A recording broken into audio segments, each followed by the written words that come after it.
Back in my day, we had to watch Drag Race uphill both ways. Hey y'all, it's me, Busfield Peck, and welcome back to Alright.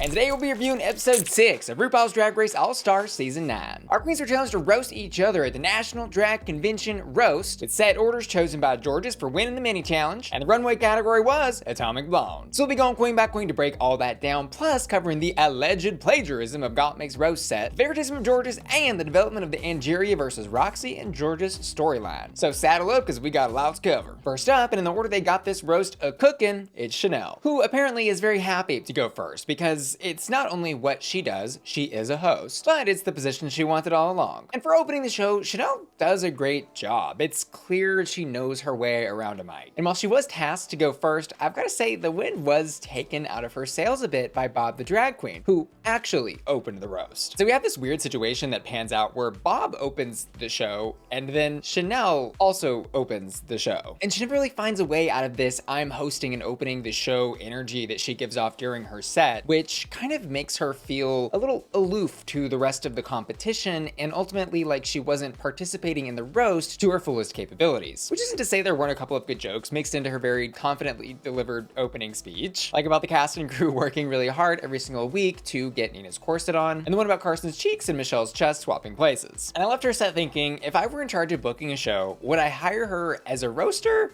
No, but I would certainly hire her as a hoster. So for what it was, I would give this a warming up. And over on the runway, she says her Atomic Blonde interpretation is Marilyn Monroe meets Mad Max post-apocalyptic couture, which really I think perfectly describes the very clear references in this runway she's presenting. And it also feels a little steampunky with some of that gold metallic machinery detailing throughout the outfit. Shannel's got a great presentation for this look on the runway, and I love the way the different parts of it move. But stylistically, I do have some mixed feelings, because overall, it's a very costumey type of look, which isn't my favorite tone of fashion for something like a runway. But at the same time, I have to acknowledge she 100% accomplished exactly what she was going for in this look. Like, you can tell looking back at the Mad Max movies from the 80s, she 100% took style cues from this movie and nailed the reference. And like, aside from the Marilyn Monroe hair, you could Photoshop her into any scene from this movie and she would totally fit in. So overall, I'm gonna give this look a and next up, Helotus, it's Jorgeous. And firstly, let's talk about the favoritism of Jorgeous in this episode. So this episode starts off with Jorgeous winning the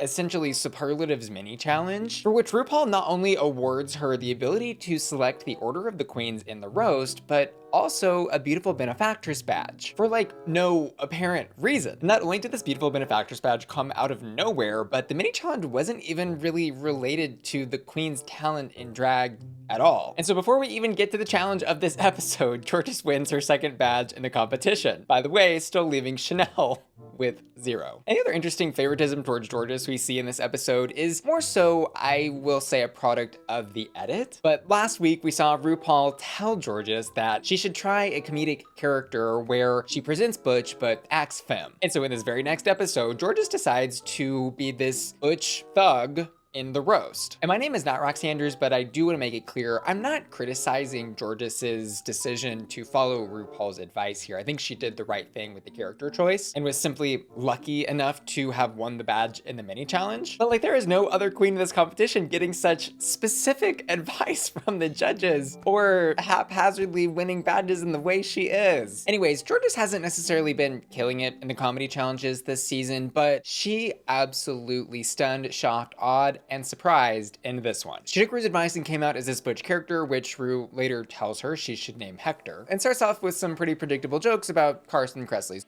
My favorite jokes though were the ones about Angeria, where she goes in about how country she is, saying that she's so country she dishes with iced tea and eats with a side of mustard greens. How country is she? More than anything though, I think it was just nice to see Jorgeous try something new and try it with a level of confidence in her delivery that ultimately sold the jokes. This was hot. And over on the runway, she says her look is inspired by Tina Turner as a futuristic space warrior, which is a fantasy I'll let her have, but this to me was giving way more like RuPaul in her punk era goes to Chromatica. And in the sense of delivering a powerful blonde bombshell on the runway, I think she did a great job. The spikes up and down the look are fun fun and kind of evoke this powerful, scary sea urchin unicorn fantasy. And the electric sparkling and crackling and the wrist apparatuses that she had, which she activated at the end of the runway, were really exciting. And I think a first for the Drag Race runway. A little bit of the novelty and wow factor of this look was, I think, taken away from me by having seen Plastique Tiara do something very similar last week. And while Jorgeous's look is solid, Plastique did do it better. Overall though, I would say this look is a safe high. And next up, she went to Dollage. It's Plastique Tiara, who in the challenge comes out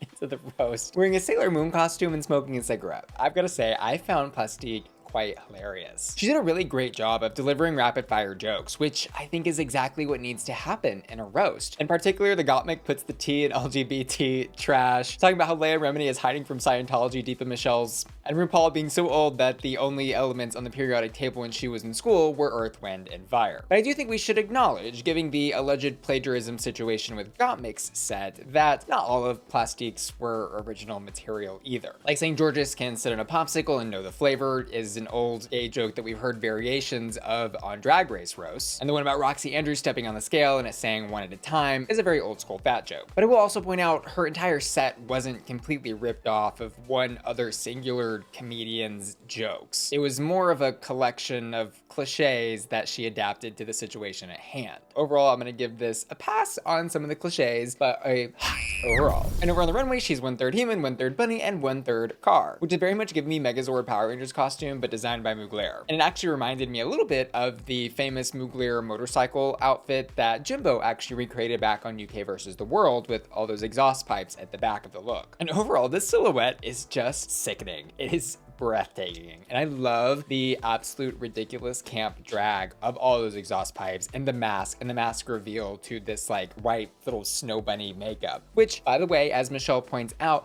usually never looks good. Like I don't think I've ever seen white eyeliner and white eyelashes look good, but Plastique found a way to do it. This look is like if you combine the Tron and Mad Max universes, and it's totally hot. And next up, baby, you can't read the doll. It's Roxxxy Andrews. And I was like, Roxxxy has been really hit or miss with comedy this season so far. Like her Tasha Salad and Snatch Game was a flop. But last week she totally killed it in the Property Queens Sketch Comedy Challenge. And I didn't know what to expect for her in something like a roast, especially considering we've actually seen her do pretty badly in a roast before. But she actually had one of my favorite sets tonight. She starts off going in on Jorgeous, who she says is as smart as she is tall, and then moves on to her arch nemesis, Angeria, saying she has Paris in her name because she's always wanted to go there, and Van in her name because she's always lived in one. And finally she moves on to Michelle and Ru, where she does a great bit about Rupaul being too old to remember any of the queen's name and reminding Ru that she's the one who did the wig reveal. And I don't think she had a single joke that didn't land. Roxxxy felt so solid in this roast, and it felt like her material was more original and tailored to her own unique experiences than some of the other queens tonight. I was actually shocked to not see her in the top, and I think the only reason that may have been was because her roast was half about Michelle and Ru, and I think she should have spent more time going in on her fellow queens, which they were ultimately asked to do as part of the challenge brief. But Roxxxy's roast was toasty.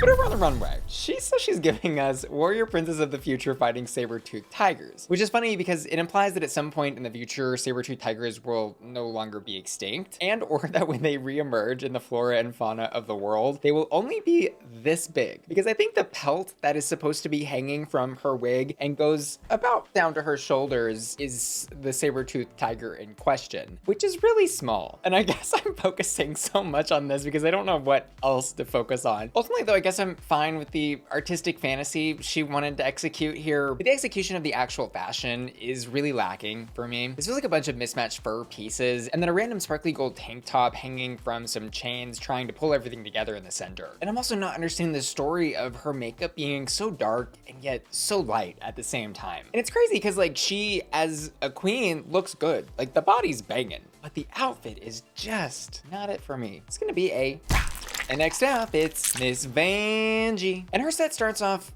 bravely and boldly with some inward misdirect humor where she ultimately does not say that N-word, but instead other ones like nobodies or Nina. And honestly, this whole bit fell really flat, and I think everyone, both in the room and watching at home, was just breathing a collective sigh of relief that she wasn't actually going to say the N-word. But the stuff about Nina still suffering the side effects of COVID because she ain't got no taste, like, that was funny. And the thing about Jorgeous's man barping him after relations, hilarious. They just got some other tough sells in her set, like Mick apparently looking like Jeffrey Dahmer out of drag, and the jokes about Roxxxy Andrew's weight, which really just weren't original enough to warrant a laugh. I did genuinely laugh out loud at a couple of her jokes though, and I applaud her effort and commitment to the bit, so I'm gonna give this set a and for a runway look, I also kind of hated and loved this at the same time as well. I think the concept of those neon fabrics swirling and rouging and gathering in all the different random ways that they do is really pretty. And visually, this is a really exciting look that also feels fashiony and couture. It's very much she lost the fight with the lawnmower, but is serving it anyways. And I would have given this look a hot,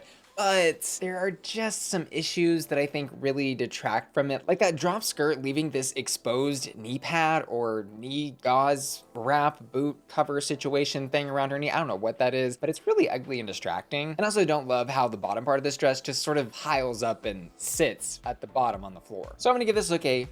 And next up, it's Angie 2.0, who in the roast had some of the most confidence and strongest delivery out of anyone in the cast tonight. Well, she definitely gave the roastiest roast of the entire cast. She had a read for pretty much everyone in the room and was not afraid to go hard. She opened up by calling Michelle RuPaul's service animal, and then jokes about Nina's proctologist using her mouth instead of her proctor, where the sun don't shine, for exams, and then brushed Jorgeous saying she would have been valedictorian of a very specific type of school. And those were all great, but some of the jokes did fall a little flat, like the Gottmik Ozempic thing and the Roxxxy and Jinx Chicago song thing, which I just didn't get. But overall, I feel like her set was one of the more original and better tailored to the brief than most of the rest of the cast. Ruth said roast the other girls, and Angeria did just that. This was over on the runway. She says she's serving post-apocalyptic, but is gonna be sickening anyways. And honestly, I'm not really sure she's sure exactly what she's serving. There's some parts that are giving like ripped up doo-doo rags or nets that you would find in the trenches of a war, and other parts of the look that appeared they just came freshly off of the department store rack, like the crisp and clean white bodice piece. And then there's the shoulder pads, the dirty tutu, the random jewelry, and the Statue of Liberty hair. There is so many things going on in this look, and none of them are playing nicely together. And unfortunately for her, I do think we saw Shannel deliver a much more successful take on what this look was supposed to be. In Angeria's look, I'm gonna give a.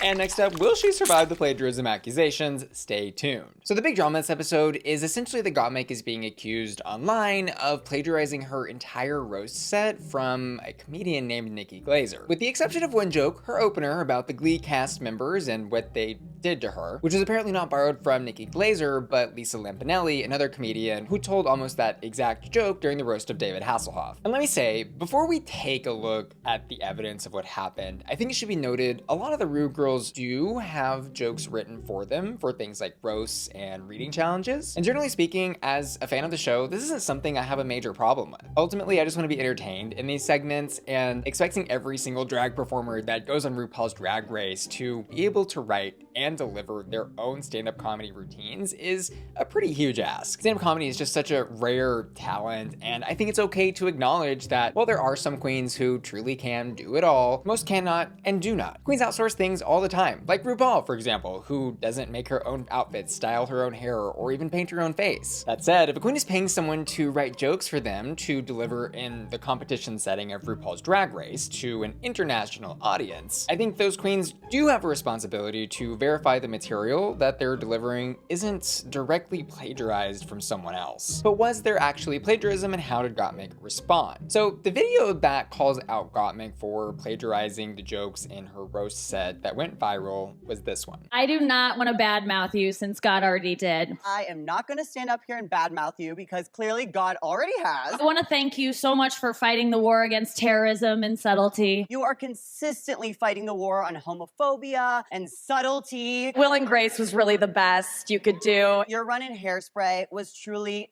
the best you could do. And also included a link in the description to the roast where Lisa Lampanelli tells the lead joke in the roast of David Hasselhoff. And having looked at everything, what stands out to me the most is that every single joke in Gottmik's set was ultimately repurposed from these other comedians. And Gottmik did respond to these plagiarism allegations on X when this video went viral, writing, "Wait, do you guys think everyone wrote their own jokes? LOL, melting emoji, crying laughing emoji. Nikki is my queen, so reworking a few of her jokes was a duh for me. Love her." Which I think was a really intriguing response to the situation, because it seems to imply that both she did not not write any of the jokes herself, and that she was fully aware where the jokes were coming from, primarily Nikki Glazer's stand-up routines. I also found Gottmik's use of the rework a little too liberal and flippant at the same time, because sure, I could see someone borrowing a motif from somebody's stand-up set to create their own joke set, or even reusing a joke or two. Like, that would have been fine. We see that all the time on Drag Race. But since Gottmik's entire set seems to just be a copy and paste of Nikki Glazer, but delivered in a less funny way, I'm not going to hot or rot this set. But I'd love to know what y'all thought about this controversy down in the comments below. But over on the runway, Gottmik could not get any hotter. Holy,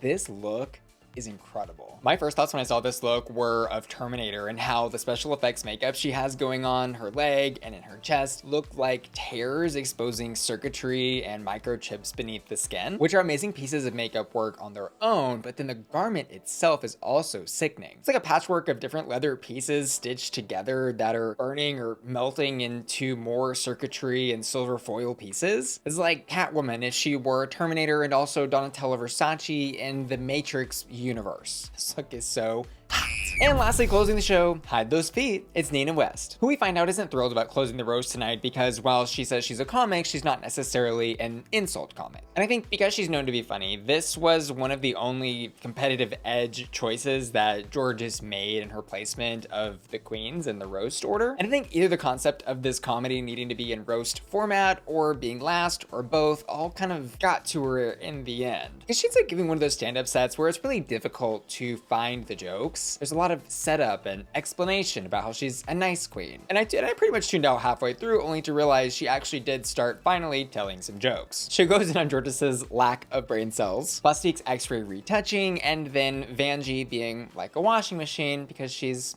full of loads. And these were okay reads, if a little cliche or obvious, but I was just happy to finally hear her go in. Ultimately, she just needed to say less words and more jokes, but this, as presented, was a over on the runway. I want to say firstly, I don't want to be too harsh here, and I think we as a fan base need to acknowledge that there are certain queens who tend to get picked on a little bit for their very campy fashion sense. And firstly, for being the camp queen she is, I want to give her her flowers for this look. It's camp. I don't know if it's much else, but it is certainly camp. It's a little Judy Jetson hooker robot maid meets that Pokemon that spins around meets, as she says, Super Mario Brothers. I think referring to the mushroom cloud on her head that features a light. And on one hand, I think we need to acknowledge we have never seen anything like this on the RuPaul's Drag Race runway. But on the other hand, I never ever want to see anything like this on the RuPaul's Drag Race runway again. So yes, it's camp, but it's also a... And the judges award the top two this week to Angeria Paris Van Michaels and Plastique Tiara. And on my first watch, the initial top two I would have awarded were Roxxxy Andrews and Plastique. But after rewatching the sets a couple of times, I ultimately decided I want to give my top two to Angeria and Roxxxy, because I feel like they had some of the most original material and most confident deliveries of the entire cast. But it's not Bussy Queen's Drag Race, it's RuPaul's Drag Race. And we end up seeing Angeria and Plastique lip sync to Be My Lover, which I did react to over on my Patreon at patreon.com/BussyQueen. As my members only website where my Patreon family gets exclusive member benefits like early access to my YouTube videos and access to exclusive videos like my reactions to every episode of RuPaul's Drag Race that I review. Just click my link below to get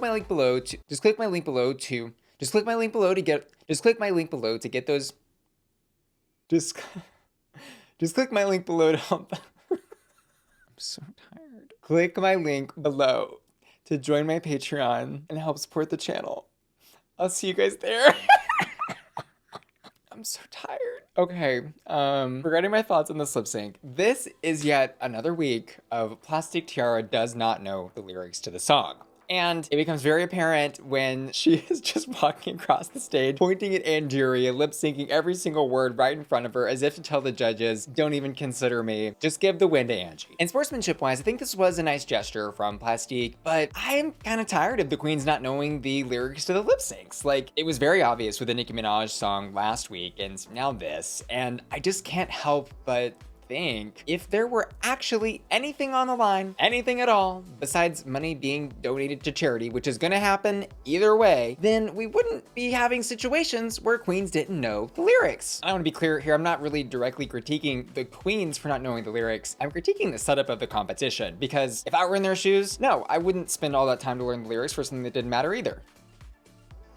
said it. Oops. But despite Plastique basically forfeiting this lip sync, Angie definitely killed it. She lip synced like she cared. She knew all the words, she did a great little dance, I laughed, and enjoyed what she presented. So Angie 2.0, rightly so, takes the win this week and grabs those ruby red snippers. And, you know, I don't really give two cares in either direction about the snippers either, but I am enjoying the really overplayed drama that queens like Roxxxy and Angie are bringing to the decision of the snip, because they really are giving us some good TV here. And Angie's going queen by queen, blocking Rupaul's camera, really thinking about it, praying over it, and ultimately decides to give the snip to Roxxxy Andrews, which could bite her in the ass later, because we do know that Miss Roxxxy Andrews does carry a grudge. And whether Angie intends her snip of Roxxxy this week to be in continuation of the drama or not, I'm sure it will be. Which brings up my next point, that the storyline of Roxxxy and even Jorgeous against Angeria is really starting to bubble up in this competition. And honestly, I'm starting to feel bad as a viewer for Angeria, because